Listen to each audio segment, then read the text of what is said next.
गुरुर्ब्रह्मा गुरुर्विष्णु गुरुर्देवो महेश्वरा गुरुर्साक्षात् परं ब्रह्म तस्मै श्री गुरुवे नमः। गुरुर्ब्रह्मा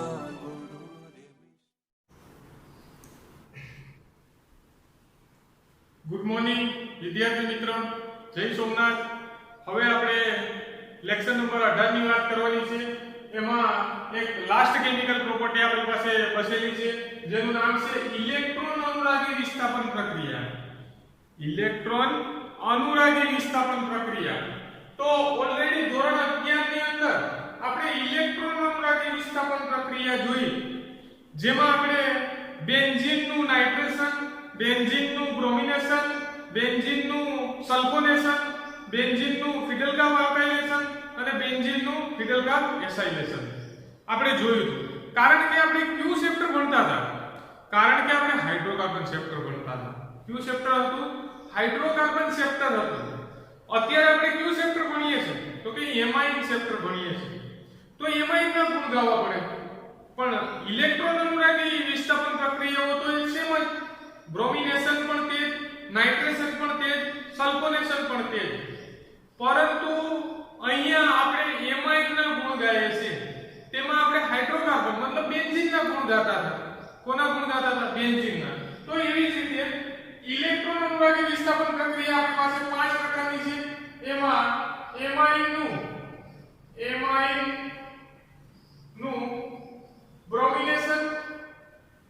બ્રોમિનેશન, બીજી પ્રક્રિયા છે એમાઇનનું નાઇટ્રેશન, ત્રીજી પ્રક્રિયા છે એમાઇનનું સલ્ફોનેશન, ચોથી પ્રક્રિયા છે એમાઇનનું ફિડલ ગામ આલ્કાઇલેશન, એના પછીની પ્રક્રિયા છે એમાઇનનું ફિડલ ગામ એસાઇલેશન।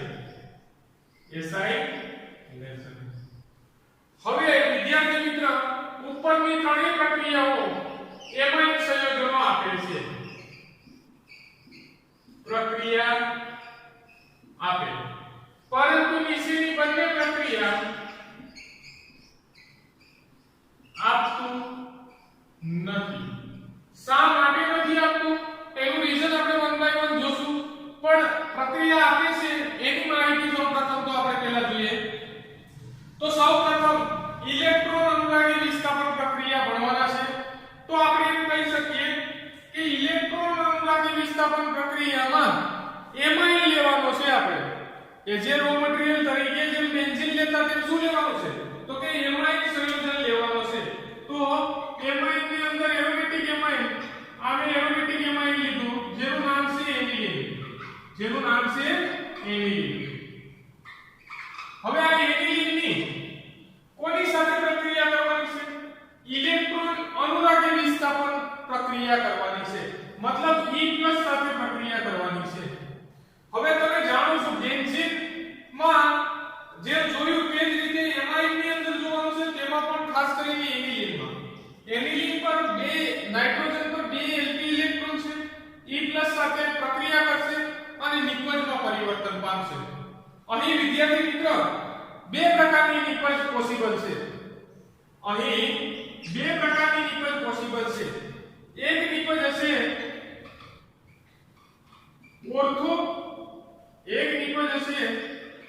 ઓર્થો અને બીજી નિપજ હશે પેરા। એક નિપજ હશે ઓર્થો અને બીજી નિપજ હશે પેરા। ઓર્થો નિપજ અને પેરા નિપજ, ઓર્થો નિપજ અને પેરા નિપજ। પ્રશ્ન એ છે વિદ્યાર્થી મિત્ર, રિએક્શન કરાવી એનિલીનની કઈ રિએક્શન કરાવી? ઇલેક્ટ્રોન અનુરાગી વિસ્થાપન પ્રક્રિયા।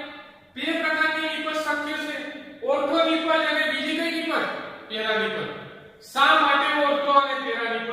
સવાલ થશે શા માટે ઓર્થો અને પેરા નિપજ?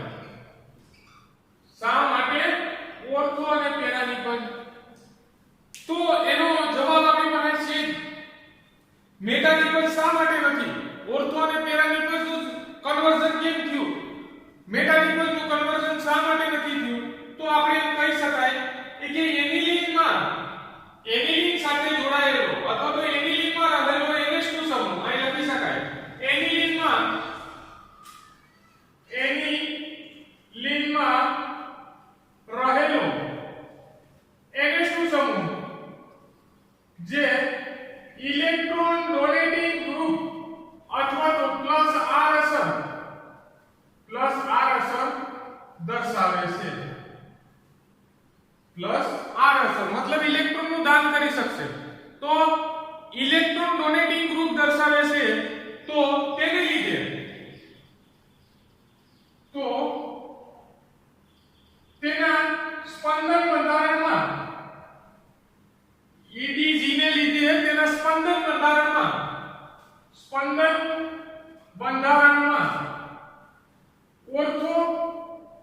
ઓર્થો અને પેરા સ્થાનમાં ઇલેક્ટ્રોન ઘનતામાં વધારો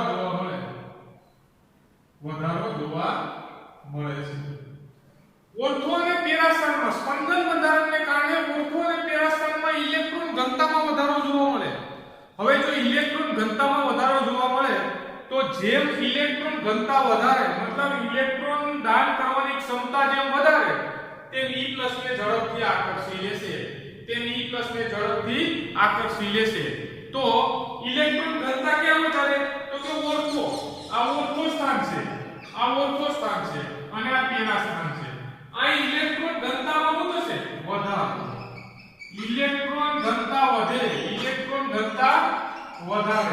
ઇલેક્ટ્રોન ઘનતા વધારે આને કોની તલાશ છે તો કે ઇલેક્ટ્રોન ઘનતાની તલાશ છે તો ક્યાં વધારે છે તો કે ઓર્થો અને પેરા પર શા માટે તો કે તેના સ્પંદન બંધારણને કારણે તો એનિલિનનું સ્પંદન બંધારણ ઓલરેડી આપણે આગળ જોઈ ગયા તો સ્પંદન બંધારણને કારણે ઓર્થો અને પેરા સ્થાન પર ઇલેક્ટ્રોનનો શું થશે વધારો જોવા મળે છે કઈ રીતે જોવા મળે છે તેનું સ્પંદન બંધારણ હમણાં હું ડ્રો કરું એટલે ખ્યાલ આવે તો તેના સ્પંદન બંધારણમાં વધારો જોવા મળશે સ્પંદન બંધારણને કારણે ઇલેક્ટ્રોન ઘનતામાં વધારો જોવા મળે પણ ક્યાં ઓર્થો અને પેરા સ્થાન પર હવે પ્રશ્ન એ છે કે ઓર્થો નિપજશે પેરા નિપજશે એ મુખ્ય નિપજશે અને ઓર્થો નિપજશે એ ગૌણ નિપજશે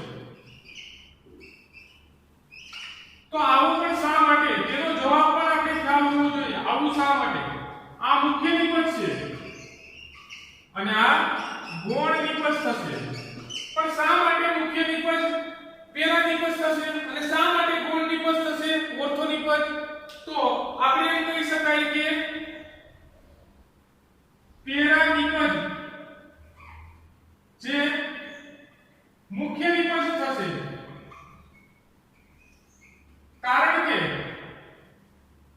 કારણ કે તેનું સ્ટ્રક્ચર અથવા તો બંધારણ સ્ટ્રક્ચર સિમેટ્રિકલ છે મતલબ સિમિત છે તેનું સ્ટ્રક્ચર કેવું છે સિમેટ્રિકલ છે આ અવકાશીય અવરોધ જોવા મળશે સિમેટ્રિકલ બંધારણ છે તેથી પેરા નિપજ મુખ્ય નિપજ થશે પ્રશ્ન વિદ્યાર્થી મિત્રો હવે આપણી સમક્ષ છે કે ઓર્થો અને પેરા સ્થાન પર ઇલેક્ટ્રોનનો વધારો કઈ રીતે બંધારણ ઉપરથી એના સ્પંદન બંધારણ ઉપરથી વધારો કઈ રીતે દર્શાવે તો એનો આપણે જે માહિતી જોઈ લઈએ તો હું અહીં લઉં છું એના સ્પંદન બંધારણની વાત કરીએ તો સ્પંદન બંધારણ હું અહીં ડ્રો કરું છું રેઝોનેટિંગ સ્ટ્રક્ચર ઇંગ્લિશમાં તેને રેઝોનેટિંગ સ્ટ્રક્ચર કહેવામાં આવે છે તો આ રીતે નાઇટ્રોજન હાઇડ્રોજન અને હાઇડ્રોજન ઇલેક્ટ્રોનનો વધારો છે નાઇટ્રોજન પર તો શું કરશે નાઇટ્રોજન ઇલેક્ટ્રોન ફેંકશે બેન્ઝીન રિંગ તરફ ઇલેક્ટ્રોન ફેંક્યા એટલે શું થશે વિદ્યાર્થી મિત્રો ડબલ બોન્ડનું નિર્માણ થશે આ ડબલ બોન્ડનું નિર્માણ થશે નાઇટ્રોજન પર પોઝિટિવ હાઇડ્રોજન તો છે તો ડબલ બોન્ડ જેવું આ નિર્માણ થાય તો એનો ઓલ્ડ બોન્ડ શું થશે તૂટશે તો ઇલેક્ટ્રોન ક્યાં જશે ઓર્થો સ્થાનમાં જશે તો આ બે વસ્તુઓ છે હવે જો બે સ્ટ્રક્ચર ઉપરથી ખ્યાલ આવી જશે ત્રીજા સ્ટ્રક્ચર પણ દોરી દઉં પણ આગળ આપણે વધવાની જરૂર નથી કારણ કે આના ઉપરથી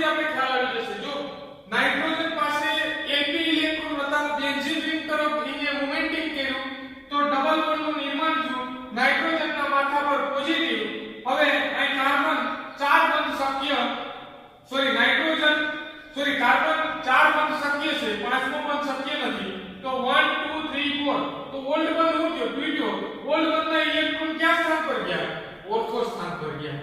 તો ઓર્થો સ્થાન પર ઓલરેડી ઇલેક્ટ્રોન ઘનતા તો હતી.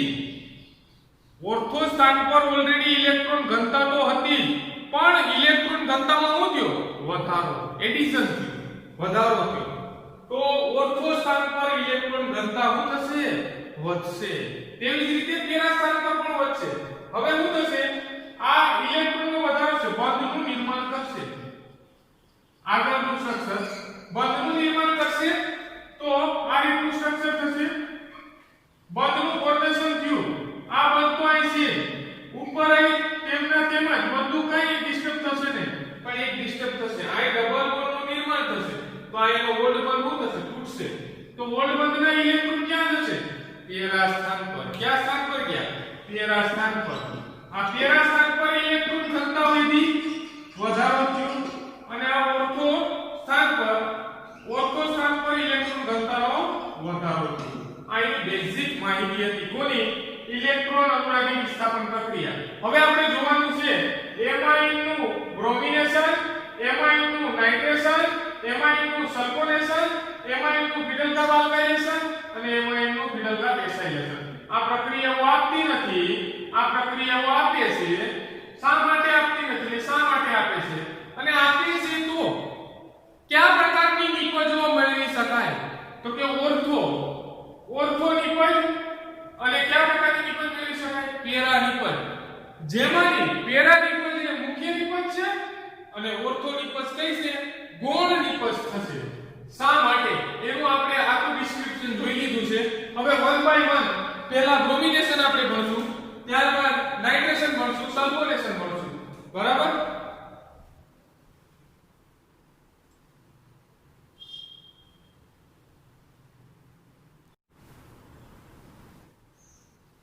હવે વિદ્યાર્થી મિત્ર, એમાઇન નું બ્રોમિનેશન ભણવાનું છે આપણે.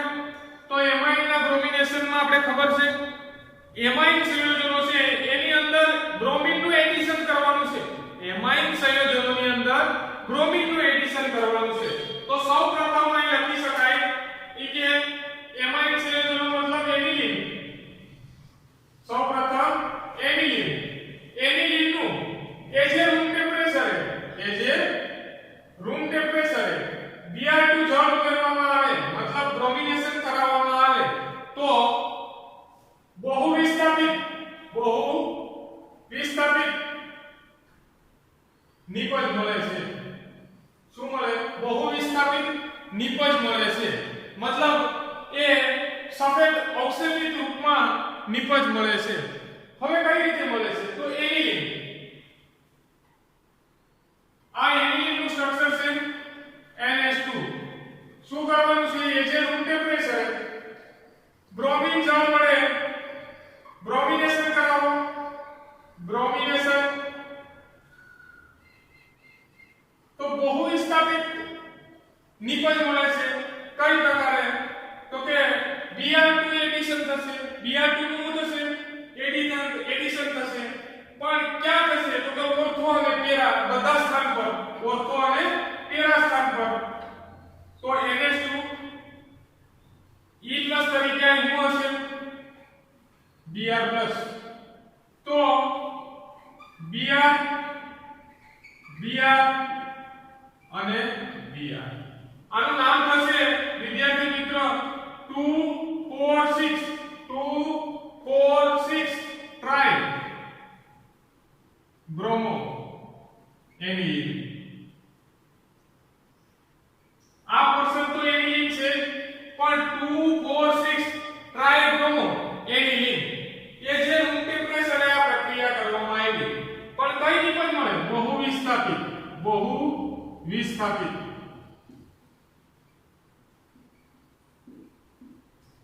પણ શા માટે બહુ વિસ્થાપિત નિપજ મળે છે? એ પણ સવાલ થતો હોવો જોઈએ આપણા મગજમાં. શા માટે બહુ વિસ્થાપિત નિપજ મળે? શા માટે બહુ વિસ્થાપિત નિપજ મળે? શા માટે મોનો વિસ્થાપિત નિપજ નથી મળતી, મતલબ સિંગલ બ્રોમિન જોડાયેલું હોય એવી નિપજ શા માટે નથી મળતી અને બહુ વિસ્થાપિત નિપજ શા માટે મળે છે?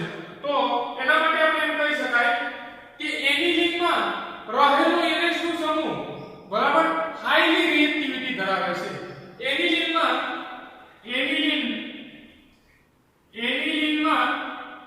રહેલો NH2 સમૂહ હાઈલી રિએક્ટિવિટી ધરાવે છે. હાઈલી રિએક્ટિવિટી મતલબ ઉચ્ચ પ્રતિક્રિયાત્મકતા ધરાવે છે. એનિલિનમાં રહેલો NH2 સમૂહ હાઈલી રિએક્ટિવિટી ધરાવે છે, મતલબ ઉચ્ચ પ્રતિક્રિયાત્મકતા ધરાવે છે. હવે જો મોનો વિસ્થાપિત નિપજ મેળવવી હોય તો શું કરવું પડે? મોનો વિસ્થાપિત નિપજ મેળવવા માટે શું કરવું પડે? તો કે NH2 ની હાઈલી રિએક્ટિવિટી ને લો રિએક્ટિવિટી કરવી પડે. હાઈલી રિએક્ટિવિટી ને લો રિએક્ટિવિટી કરવી પડે. તો એનિલિનમાં રહેલો NH2 સમૂહનો બરાબર નિશી પ્રતિક્રિયાત્મકતા દર્શાવવી પડે. કેવી? નિશી પ્રતિક્રિયાત્મકતા મતલબ લોઅર રિએક્ટિવિટી દર્શાવવી પડે. તો લોઅર રિએક્ટિવિટી દર્શાવવી પડે. તો લોઅર રિએક્ટિવિટી દર્શાવો તો મોનો વિસ્થાપિત નિપજ મળે. હવે જો વિદ્યાર્થી મિત્રો બહુ વિસ્થાપિત નિપજ તો આપણે જોઈ લીધું. હવે આપણે કોના તરફ જવાનું છે? મોનો વિસ્થાપિત નિપજ તરફ. તો મોનો વિસ્થાપિત નિપજ તરીકે શું કરવું પડે? તો કે લોઅર રિએક્ટિવિટી કરવી પડે NH2 ની. હવે NH2 ની લોઅર રિએક્ટિવિટી કરવા માટે શું કરવું પડશે? તો એના માટે આપણે આગળ જોઈએ કે લોઅર રિએક્ટિવિટી કરવા માટે અથવા તો મોનો વિસ્થાપિત નિપજ મેળવવા માટે અથવા તો મોનો વિસ્થાપિત નિપજ મેળવવા માટે શું કરવું પડશે? સૌપ્રથમ તો એનિલિનનું એસિડિક એનહાઇડ્રેટ વડે એસિટાઇલેશન કરવું પડે. સૌપ્રથમ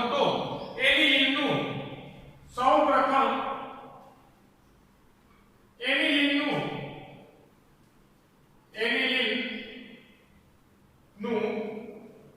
એસિડિક એનહાઇડ્રેટ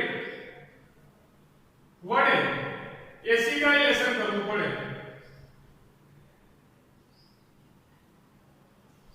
હવે એનિલિનનું એસિડિક એનહાઇડ્રેટ વડે એસિટાઇલેશન કરો તો એમાઇડ નિપજ મળે. કઈ નિપજ મળશે? એમાઇડ નિપજ મળશે. આ એમાઇડ નિપજ મળ્યા બાદ એમાઇડ નિપજનું ફરી વખત બ્રોમિનેશન કરો. શું કરવાનું છે? બ્રોમિનેશન અને ત્યારબાદ તેનું જળ વિભાજન કરવામાં આવે. તો શું મળશે? મોનો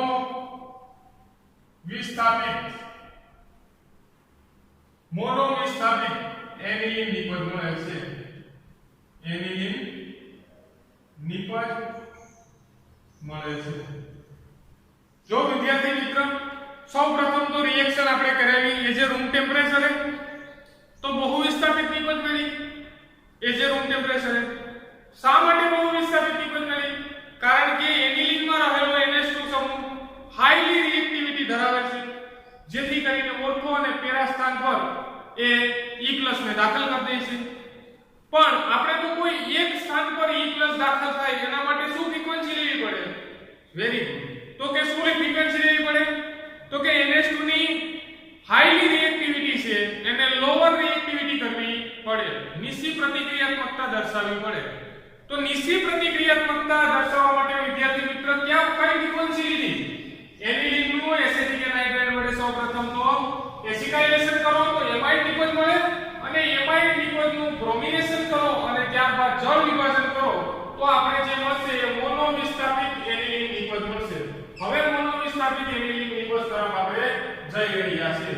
તો એની પ્રક્રિયા દર્શાવવી પણ આપણા માટે જરૂરી છે. પ્રક્રિયા દર્શાવવી પણ આપણા માટે જરૂરી છે.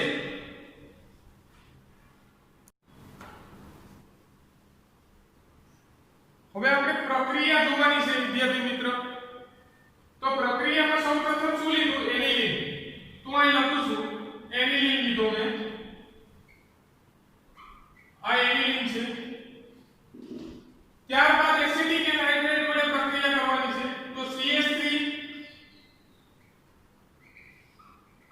આ એસિડિક એનહાઇડ્રેટ નું સ્ટ્રક્ચર છે. એસિટાઇલેશન ની પ્રક્રિયા કરવાની છે. તો આ આપણે જોઈએ આ નેગેટિવ છે, આ પોઝિટિવ છે. ઇલેક્ટ્રોનનો વધારો દર્શાવે છે, ઇલેક્ટ્રોનની ઉણપ દર્શાવે છે. બંધનું ફોર્મેશન કરશે. આ પોર્શન નેગેટિવ છે.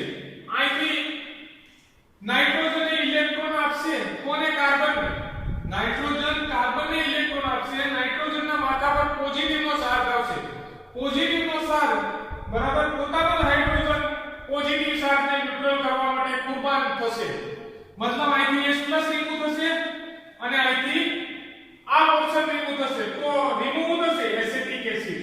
શું રિમૂવ થશે? Acetic acid. CH3C double bond oxygen oxygen અને હાઇડ્રોજન.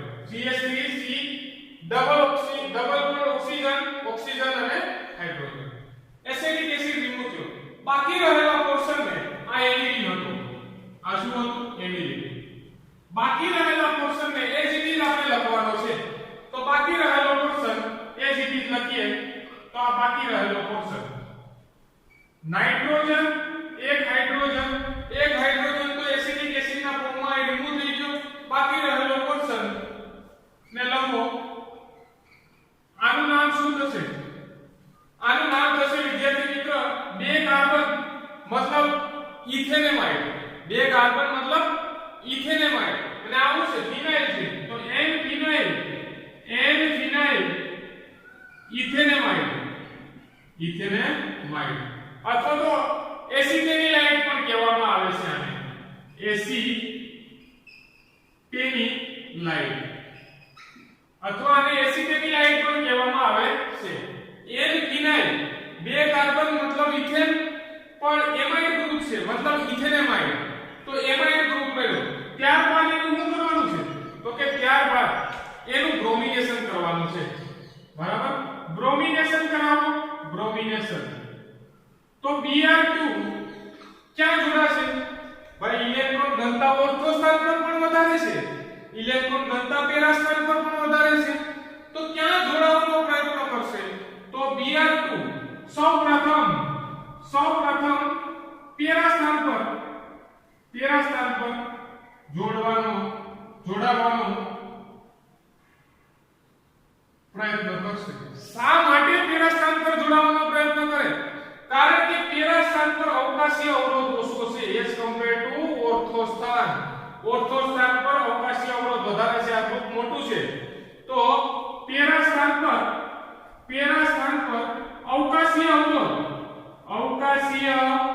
અવરોધ ઓછો છે ઓર્થો સ્થાન કરતા. અહીં સુધી આપણે પહોંચી ગયા. તો કે Br2 સૌપ્રથમ પેરા સ્થાન પર જોડાશે અને પેરા સ્થાન પર અવકાશીય અવરોધ ઓછો છે.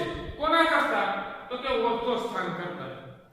તો હવે Br2 જોડાશે. બ્રોમિનેશન થયું એટલે E+ તરીકે તો શું હોય? તો કે Br+. બરાબર ને? E+ તરીકે શું હોય? Br+. ક્યાં જોડાશે? તો કે પેરા સ્થાન પર. મતલબ Br અને I શું છે? NH2CH3.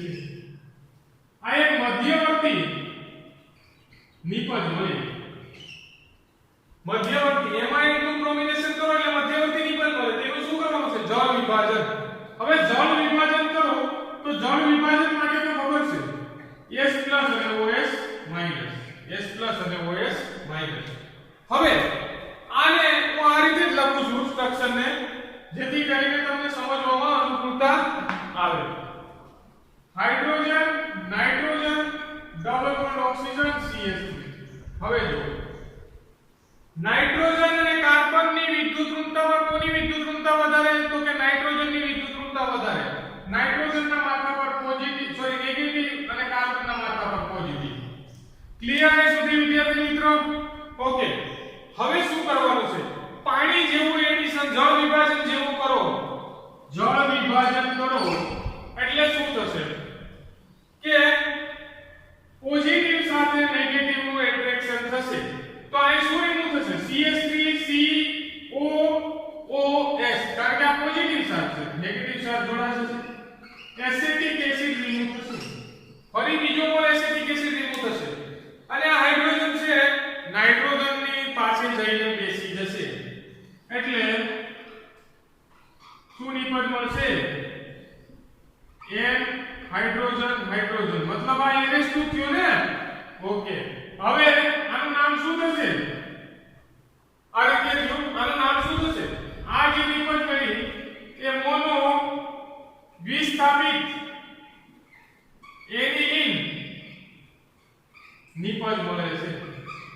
પણ એનું નામ 4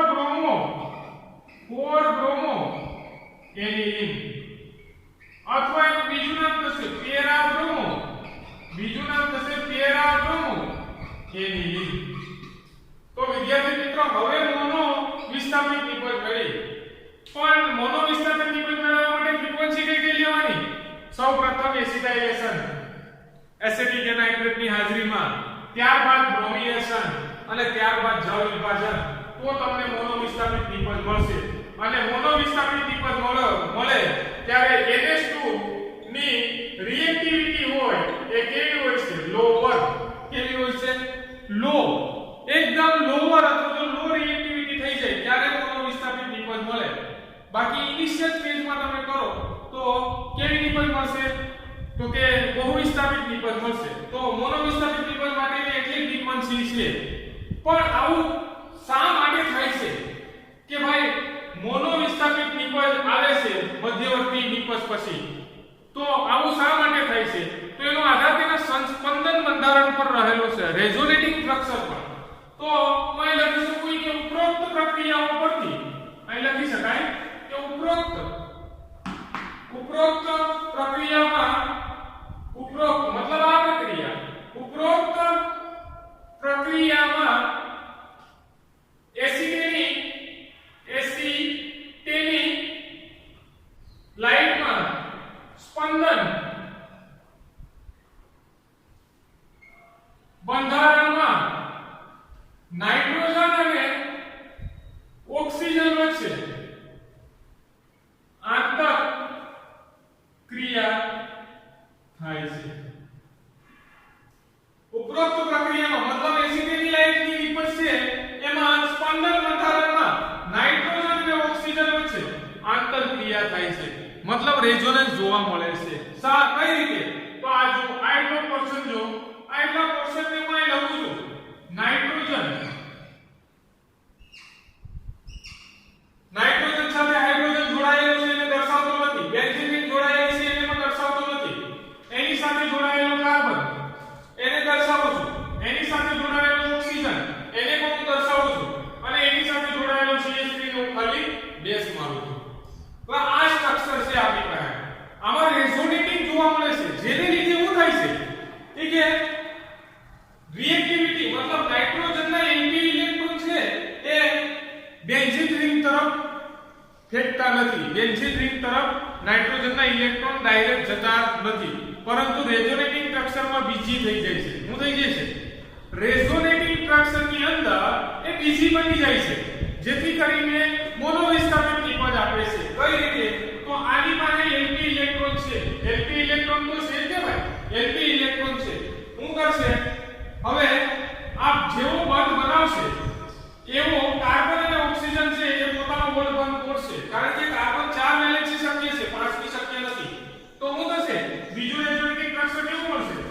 તો બીજું રેઝોનેટિંગ સ્ટ્રક્ચર કઈ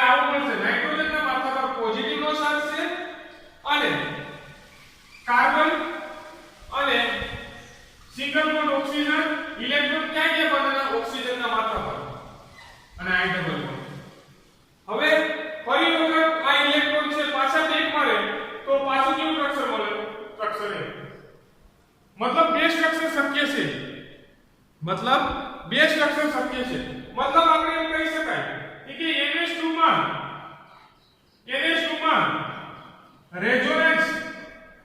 રેઝોનન્સ જોવા મળતું નથી. પરંતુ NaCO3 સમૂહમાં રેઝોનન્સ જોવા મળે છે. રેઝોનન્સ જોવા મળે એટલે Lp ઇલેક્ટ્રોન છે એની અંદર તો શું હતું હમણાં સમજીએ આપણે. એની અંદર તો Lp ઇલેક્ટ્રોન હતા એ ક્યાં જતા હતા? બેન્ઝીન રિંગ તરફ મૂવમેન્ટિંગ થતા હતા.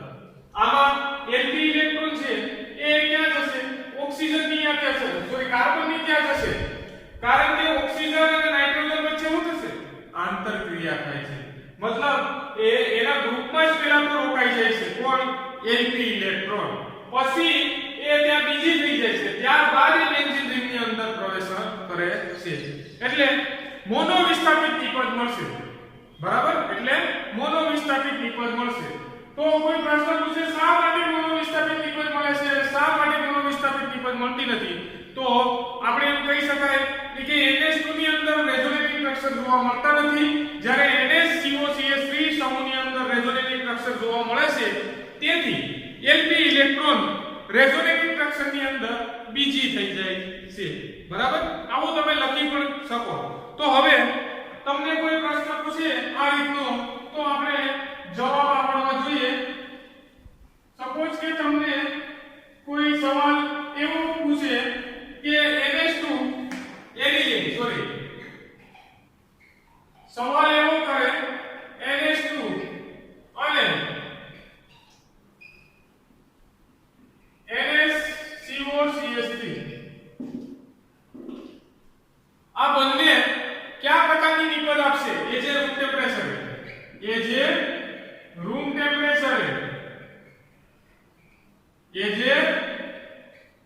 ટેમ્પરેચર क्या प्रकार की निपज आपसे? तो आई मैं लखी सकूं क्या प्रकार की निपज आपसे?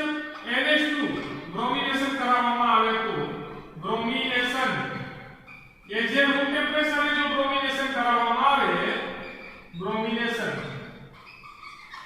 ये जे रूम टेम्परेचर जो ब्रोमिनेशन ની રિએક્શન કરાવવામાં આવે તો આ મળશે Br Br Br बहु विस्थापित निपज મળે છે. કઈ નિપજ મળશે? बहु विस्थापित નિપજ મળશે. જ્યારે અહીં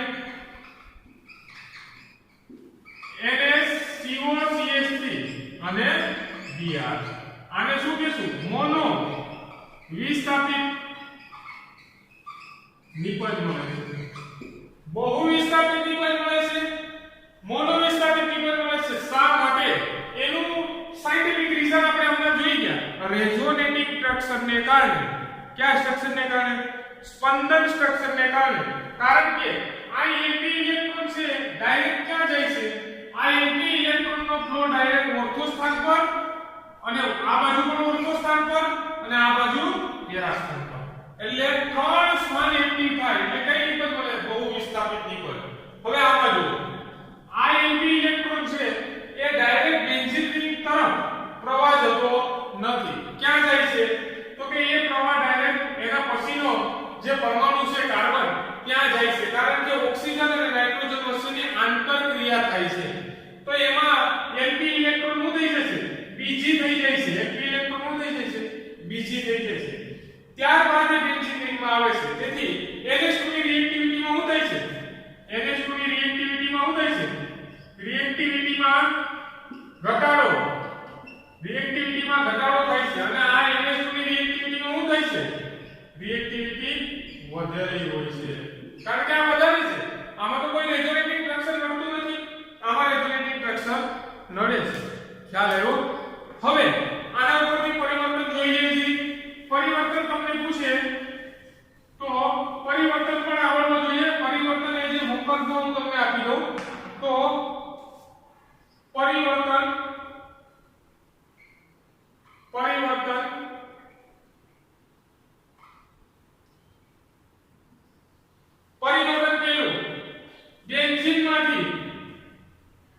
બેન્ઝીનમાંથી 4 બ્રોમો એનિલીન. બીજું પરિવર્તન છે ક્લોરોબેન્ઝીન. ક્લોરોબેન્ઝીનમાંથી 4 બ્રોમો એનિલીન. ત્રીજું પરિવર્તન વિદ્યાર્થી મિત્રો બેન્ઝીનમાંથી 2 4 6 ટ્રાઇબ્રોમો એનિલીન. તો આ પરિવર્તન છે. આ ત્રણ પરિવર્તન તમારે હોમવર્ક ની અંદર કરવાના છે. બેન્ઝીનમાંથી 4 બ્રોમો એનિલીન. તો સૌપ્રથમ શું કરશું? હિન્ટ આપી દઉં છું ખાલી. સૌપ્રથમ શું કરશું? તો કે સૌપ્રથમ બેન્ઝીનનું શું કરશું? બેન્ઝીનનું નાઇટ્રેશન. Very good. બેન્ઝીનનું નાઇટ્રેશન કરશું એટલે નાઇટ્રોબેન્ઝીન મળશે. નાઇટ્રોબેન્ઝીનનું રિડક્શન કરશું એટલે એનિલીન મળશે. અને એનિલીનનું 4 બ્રોમો એનિલીન મતલબ મોનો વિસ્થાપિત નિપજ તરફ જવાનું છે. તો એનિલીનનું શું કરશું? એનિલીનનું વેરી ગુડ એસિડિક એનાઇટ્રેટ સાથે શું કરશું? એસિટાઇલેશન. અને તો શું મળશે? એમાઇડ નિપજ મળશે. એમાઇડ નિપજનું બ્રોમિનેશન ત્યારબાદ જળ વિભાજન. તો 4 બ્રોમો એનિલીન નિપજ મળશે. ક્લોરોબેન્ઝીનમાંથી 4 બ્રોમો એનિલીન. તો સૌપ્રથમ તો ક્લોરોબેન્ઝીન છે તેનાથી કઈ તરફ મૂવમેન્ટિંગ કરવાનું છે? તો કે એનિલીન તરફ. તો એનિલીન તરફ જવા માટે કઈ મેથડ જોઈ ગયા? એનિલીનનું ઔદ્યોગિક ઉત્પાદનમાં એક મેથડ જોઈ ગયા કે એનિલીન ક્લોરોબેન્ઝીનનું જો એમોનોલિસિસ કરવામાં આવે તો આપણે એનિલીન મળે. અને એનિલીન ત્યારબાદ આપણે શું કરશું? એસિટિક એનાઇટ્રેટ વડે એસિટાઇલેશન, ત્યારબાદ એમાઇડ નિપજ, તેનું બ્રોમિનેશન કરશું અને ત્યારબાદ તેનું જળ વિભાજન કરશું એટલે 4 બ્રોમો એનિલીન મળશે. હવે બેન્ઝીનમાંથી 2 4 6 ટ્રાઇબ્રોમો એનિલીન. તો બેન્ઝીનમાંથી તો સૌપ્રથમ એનિલીન તરફ જવાનું છે. તો બેન્ઝીનમાંથી આપણે શું કરશું? નાઇટ્રેશન. નાઇટ્રેશનથી આપણે જે નિપજ મળશે નાઇટ્રોબેન્ઝીન. નાઇટ્રોબેન્ઝીનનું રિડક્શન. નાઇટ્રોબેન્ઝીનનું રિડક્શન કરો એટલે એનિલીન. અને એનિલીનનું જો બ્રોમિનેશન કરવામાં આવે એ જે રૂમ ટેમ્પરેચરે તો બહુ વિસ્થાપિત નિપજ મળે છે. કારણ કે તેની રિએક્ટિવિટી કેવી છે? એનિલીનની એનિલીનમાં રહેલો NH2 સમૂહની રિએક્ટિવિટી હાઈ છે. કારણ કે એમાં કોઈ પણ પ્રકારનું રેઝોનેટિંગ સ્ટ્રક્ચર જોવા મળતું નથી. હવે આપણે સેકન્ડ મેથડ જોવાની છે કે એનિલીનનું બ્રોમિનેશન સંપૂર્ણ પૂર્ણ કર્યું. હવે એનિલીનનું નાઇટ્રેશન જોવાનું છે.